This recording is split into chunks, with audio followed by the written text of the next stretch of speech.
Hello, I'm attorney Lewis Haskell, and frequently clients come to me because they want to deed their house over to their children.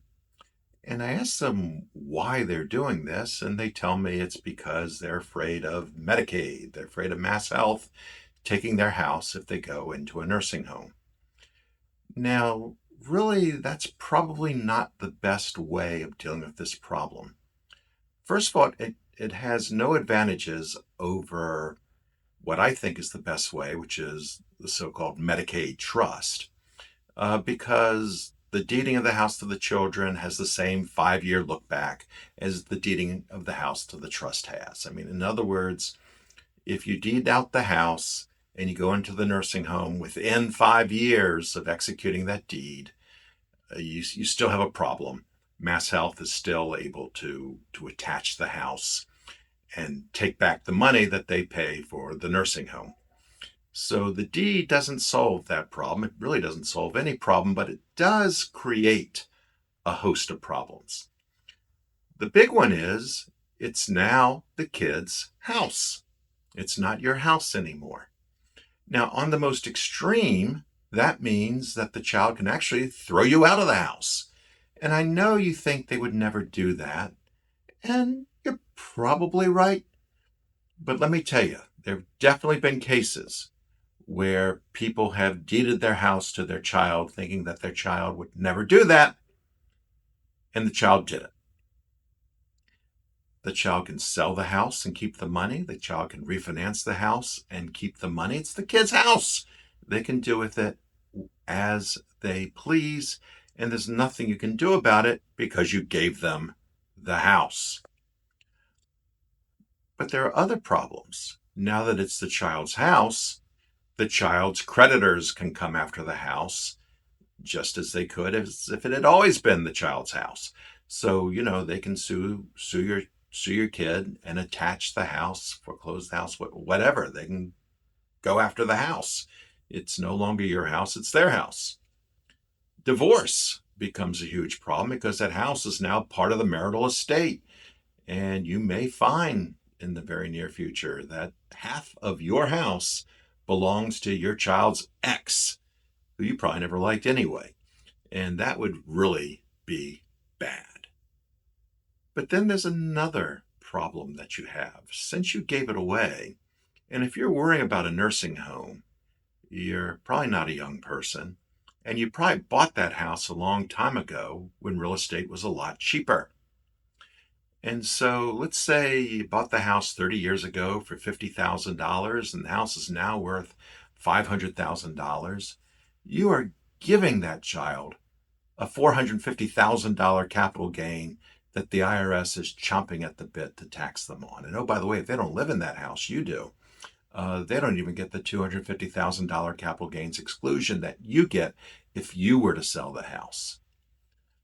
But let's just leave it at the capital gain. They have a $450,000 capital gain. Now imagine if you don't deed the house and you die and you leave the house to them. Well, in the example I just gave, if you die tomorrow and do that, the house is worth $500,000. The IRS will treat that house as if they purchased it for $500,000. And if they turn around and sell it, there's no capital gain because the house is worth 500, they sell it for 500, it's a wash. But imagine that this is a good child and they're going to let you live in the house and wait for you to pass away. And you live another 10 years and the house is now worth $700,000.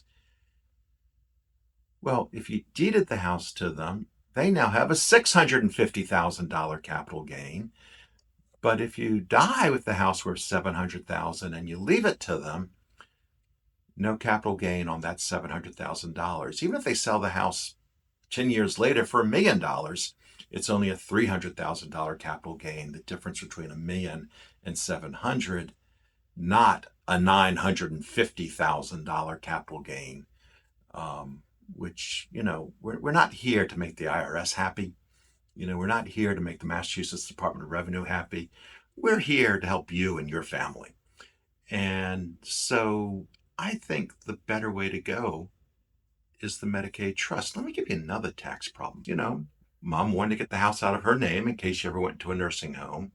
But instead of going into a nursing home, she moved in with her kids and, with her son. And as a result, decided to sell the house, leaving him holding the bag on the tax bill.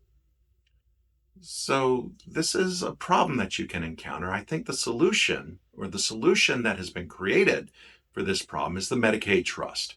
This one is an irrevocable trust, so once the property goes in, it's not coming out.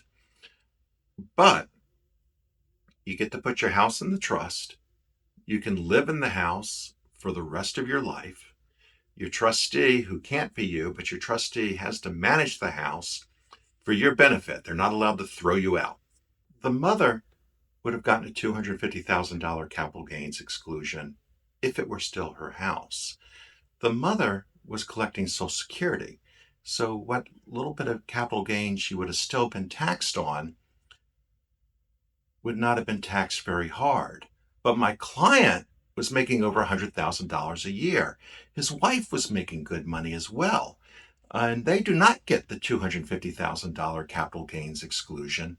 And they're getting taxed very hard because, they already have decent income. And then the capital gains are on top of that. The tax rate is set on top of that. If my memory serves, my client got hit for $90,000 in federal long-term capital gains taxes and probably about $30,000 by the state. And this was all done because they're not allowed to simply sell the house out from under you. Now, I did have a client come in last week who wanted to talk about, well, what if Dad, who's the owner of the house, wants to downsize? And the trust can do that. If that's really in Dad's best interest, if that's really what Dad wants, the trust can sell the house. The trust can buy a new house with the proceeds from the sale of that house. And these things can happen. The trust can buy and sell things for as long as it's not detrimental. And so as a result, particularly in the case of a residence, you're really not giving up very much. I guess the only thing that you're really giving up is the right to sell the house and pocket the proceeds. Although if you trust your child enough to deed them the house, then you trust your child enough to share the proceeds with you if they get it from the trust. And so even there, you're not in any worse of a place than you would be if you simply deeded the house to the kid. And I think you're in a much better place. So this is just an option that people should consider. It's a good option for many people. And if you'd like to discuss it, please give us a call at 978-459-8359 and come in and talk to me about it. I look forward to seeing you. Thank you.